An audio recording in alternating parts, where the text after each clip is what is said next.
So let's bring in Admiral James Stavridis, the former Supreme Allied Commander of NATO, and Peter Baker, the chief White House correspondent for the New York Times. His new book, co-authored with his wife, New Yorker staff writer Susan Glasser, is The Divider, Trump in the White House 2017 to 2021, now on the New York Times bestsellers list and with a great review in Sunday's Times. Congratulations to you for that, Peter. First to you, Admiral, though. This is a critical point in the war, as Keir was just pointing out. President Putin, under pressure from his own leadership, but also public pressure from masses of people who are concerned about the pull-up. So where does Putin go from here? I think you begin by saying that Putin feels as though his efforts are failing. And in so many ways they are, and in particular, the ground war is going badly against him at this point. So he is reaching for other military options. And I think he's taking a card out of the deck he used in Syria, which is kind of, you know, if I can't take it, I'll break it. He's going to go after the critical infrastructure. He's going to do as much as he can to kind of create Aleppo, a city he destroyed on the Dnieper. It's a horrific change. And by the way, the general who he just put in charge not only has his own war criminal background, but is the head of the Russian Air Force. So you see Putin turning from his failing ground generals to a general who has committed war crimes using air forces. This new move, I think, signals a change in Putin's strategy, and it's one that the West is going to have to react to. I would say this is the moment, Andrea, to revisit the idea of providing the Ukrainians tactical warfighting jets, MiG-29s, F-16s. Let's let the Ukrainians control their skies. That's the best way to stop this.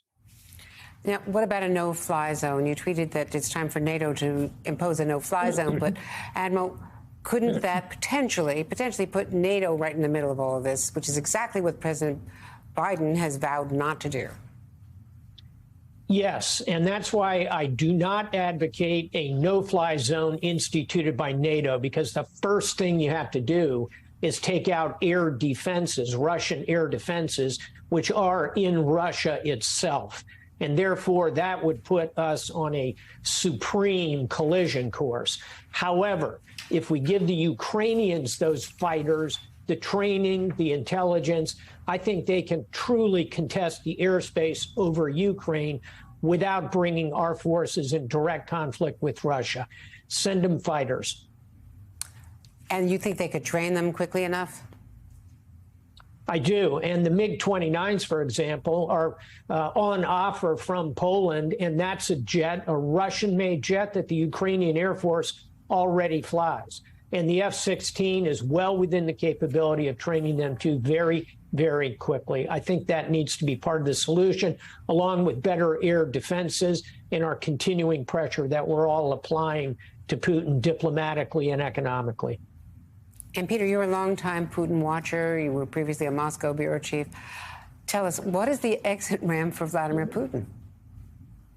I don't know that there is an exit ramp here, not an easy one. I mean, he's not willing to simply walk away and say, okay, I made a mistake. He would like to change the facts on the ground. That's why he's tried this annexation strategy with the 4 provinces in the east. But that's not going to, that's not going to convince Zelensky and the Ukrainian government. They have had such good momentum going forward that the political pressure on Zelensky is against a negotiated solution that would give up part of their territory. You can understand why Ukrainians feel like they've been able to have such success. Why should they give up their territory? Not only that, strike on that bridge, the Kerch Strait Bridge, is a signal from the Ukrainians that they're not only going to try to defend or take back the part of the country that they've lost since February. They're thinking about Crimea, which they lost in 2014. And so I think that at this point, there's not an obvious off-ramp here. And I don't know that Vladimir Putin wants to take an off-ramp. A couple of things that come to mind, because it seems as though, without attribution, but they've been, tweeting about this explosion on the bridge, it seems very clear who did it.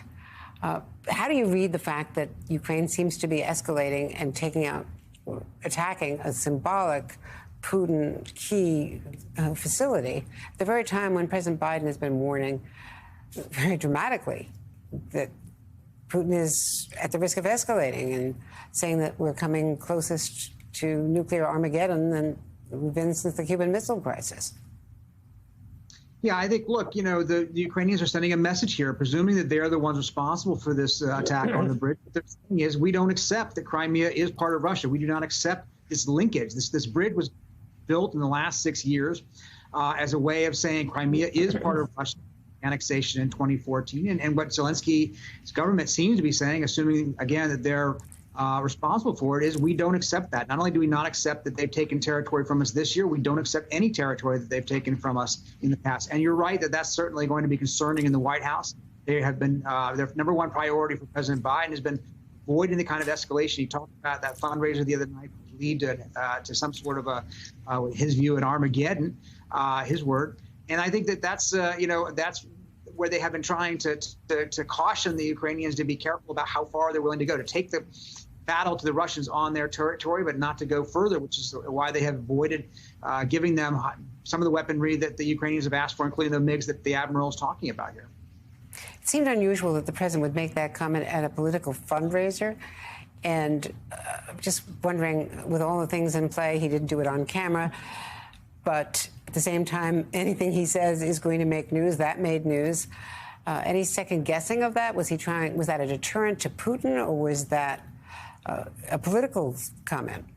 Stick with me because the times are really perilous and you need someone with a firm hand and you need the Democrats. I mean, I don't know quite how to read that. Yeah, I mean, I think sometimes we look for strategic meaning in a president's somewhat offhand comments, right? I think what we discovered over the years in covering 5 presidents is that when they give these evening fundraiser talks, they don't have a script, they don't have a teleprompter, they don't have aides who are there sort of shaping their message. They tend to talk off the top of their head a little bit more. And it's actually sometimes very revealing about what they're thinking, what's going on in their mind at that point. So I think what this is, the importance of this is it shows how worried President Biden is about this. It shows what's on his mind. It shows what he's thinking about. I don't know that it's necessarily a strategic effort to send this signal or that signal. You saw the White House trying to walk it back a little bit after he said it, saying, look, we don't have anything new in intelligence to tell you that would indicate something is imminent. But I think it tells you just how worried this president is at this moment, and that by itself should be concerning to everybody.